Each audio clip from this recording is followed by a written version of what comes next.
The last topic here is about the average value of a function. So basically the average value of a function is pretty much the area underneath the curve and the x-axis between a and b.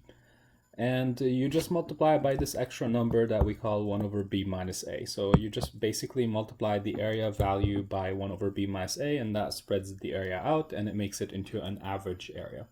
So let me kind of explain by doing a problem. So first of all, the average area, we call that y average, or in other terms, sometimes we use the area symbol with a little bar on top of it. That means average area. It's equal to, for this function, it's just basically an integral of the function f of x, which in this case is x squared plus 2. So I grab the function itself and I write it inside the integral. That's the first part. The next part is to put the bounds 0 and 2 on the integral. 0 is on the bottom, 2 is on top, because again, the small one is always on the bottom and the large one is going to be on top. Now, that's basically the area. If I stop here, that would be the area, but I want the average area, so I'm just going to put 1 over the 2 minus the 0.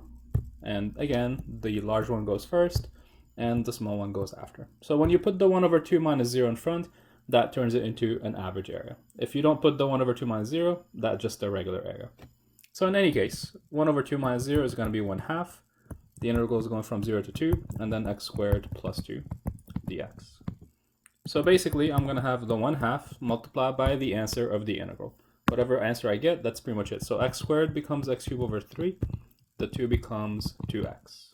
And we're integrating between 0 and 2. And as usual, we plug the upper bound in first. So the 2 goes in first, 2 cubed over 3 plus 2 times 2. And then we do the same thing with the lower bound. So 0 cubed over 3 plus 2 times 0. And it's pretty straightforward now. It's just, you got to keep track of the upper bound and plug it in first. You got to keep track of the lower bound and plug it in after.